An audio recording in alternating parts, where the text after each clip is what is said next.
অবরুদ্ধ গাজায় ইসরায়েলি হামলা থেকে ফিলিস্তিনিদের রক্ষা করতে ব্যর্থ হওয়ায় জাতিসংঘের উপর ক্ষোভ ছাড়লেন তুর্কির প্রেসিডেন্ট রিসেপ তাইপ এরদোয়ান। উপত্যকাটিতে জাতিসংঘের চেতনার মৃত্যু হয়েছে বলে মন্তব্য করেছেন তিনি। এদিকে শুরু থেকেই গাজা গণহত্যার সমালোচনা করা ব্রাজিল এবার ইসরায়েল থেকে নিজেদের রাষ্ট্রদূত প্রত্যাহার করে নিয়েছে। আর যুক্তরাষ্ট্র বলছে, পরিকল্পনা ছাড়া গাজা যুদ্ধে জিততে পারবে না ইসরায়েল। বিশ্ব বিবেকে পেরেক ঠুকে ফিলিস্তিনিদের শেষ আশ্রয়ে রাফায়ও হামলা চালাচ্ছে ইসরায়েলি সেনারা।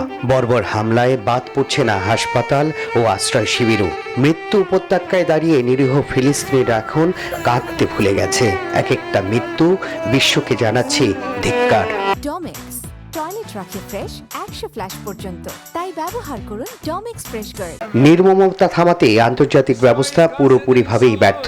এ নিয়ে এবার জাতিসংঘকে এক হাত নিলেন তুর্কি প্রেসিডেন্ট রিসেপ তাইয়েপ এরদোয়ান। ফিলিস্তিন ইস্যুতে কখনোই চুপ না থাকা এই মুসলিম নেতা বলে দিলেন, গাজায় মৃত্যু হয়েছে জাতিসংঘের। İsrailli teröristler জাতিসংঘ গণহত্যা থামানো তো দূরের কথা, নিজেদের সহায়তা কর্মীদেরও বাঁচাতে ব্যর্থ হয়েছে। 21 শতকে যদি গণহত্যার সরাসরি সম্প্রচার বন্ধ করতে ব্যর্থ হয়, তবে জাতিসংঘ থাকার কোনো অর্থই নেই। boynu koparılıyor. গাজা যুদ্ধ শুরুর পর থেকে ইসরায়েলি গণহত্যার কঠোর সমালোচনা করে আসছে ব্রাজিল। চলমান উত্তেজনার মধ্যেই এবার ইসরায়েল থেকে নিজেদের রাষ্ট্রদূত প্রত্যাহার করে নিলেন ব্রাজিলের প্রেসিডেন্ট লুলা দা সিলভা।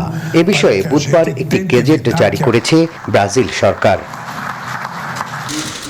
এদিকে গাজা যুদ্ধ পরবর্তী ইসরায়েলের প্রস্তুতি না থাকা নিয়ে বুধবার আবারও সতর্ক করলেন মার্কিন পররাষ্ট্রমন্ত্রী অ্যান্টনি ব্লিংকেন। হামাসের পরাজয় নিশ্চিত করতে এবং সেখানে নিরাপত্তা পুনরুদ্ধার ও সরকার প্রতিষ্ঠায় অবশ্যই একটি পরিকল্পনা থাকা উচিত ইসরায়েলের। এরই মধ্যে গাজায় হামাসের বিরুদ্ধে আরো 7 মাস যুদ্ধ চালানোর ঘোষণা দিয়েছে ইসরায়েল। ইউনুস রাজু, নিউজ 24।